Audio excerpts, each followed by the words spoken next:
Lima, la cité des rois. Elle scintillait sous le soleil sud-américain. L'année 1820. L'air était saturé de parfums d'épices et de la promesse d'aventure.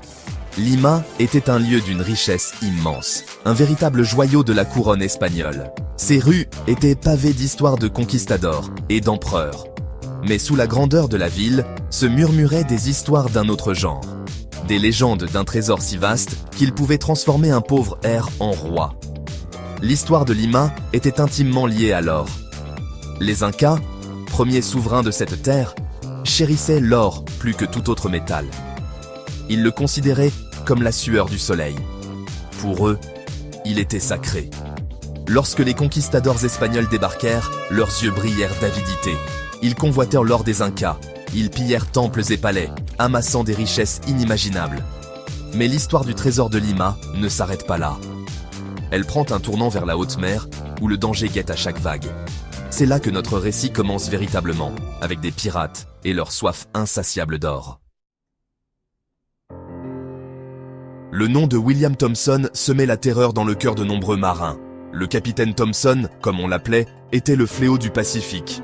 Il commandait un navire aussi noir que son cœur. Le Thompson était célèbre pour ses raids audacieux et ses fuites encore plus audacieuses. En 1820, le bruit courut jusqu'au capitaine Thompson d'un trésor pas comme les autres. On disait qu'il était conservé à Lima, sous haute surveillance. Ce n'était pas un butin ordinaire, c'était le trésor de la cathédrale de Lima.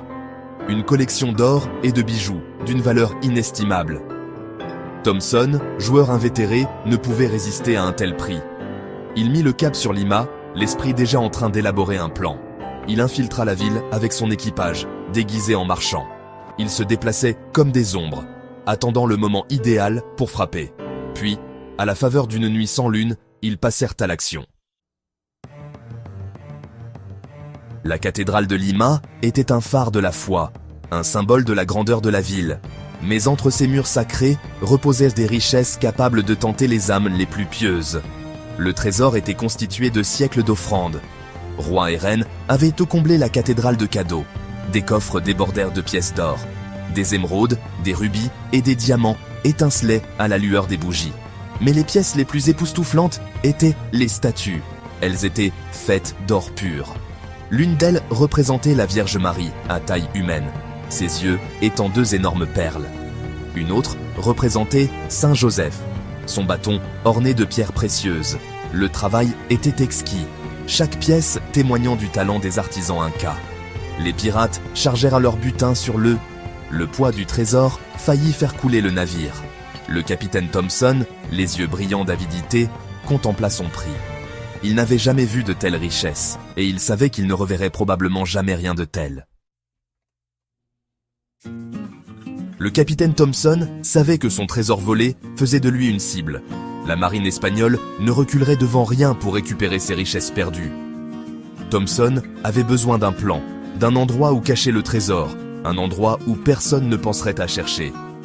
Les légendes parlèrent d'une île secrète, enveloppée de brume et de mystère. On disait que c'était un refuge pour les pirates, un endroit où les trésors étaient enterrés et les secrets bien gardés.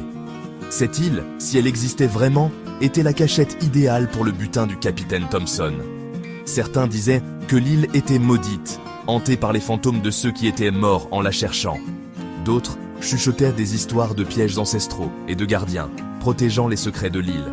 Sans se laisser décourager par ces récits, le capitaine Thompson mit le cap sur les eaux inexplorées du Pacifique, guidé par les rumeurs et la promesse d'un refuge sûr.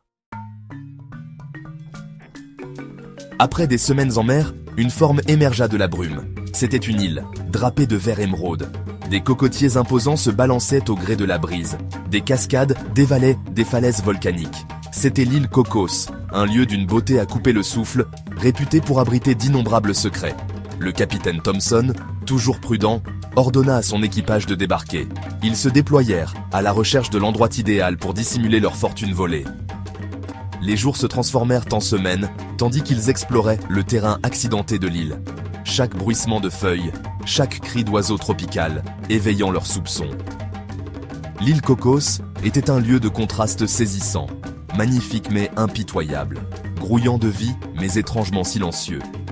Les pirates, endurcis par des années passées en mer, ne pouvaient les se défaire du sentiment d'être observés. Chaque ombre semblait cacher un danger tapi, chaque écho un avertissement murmuré.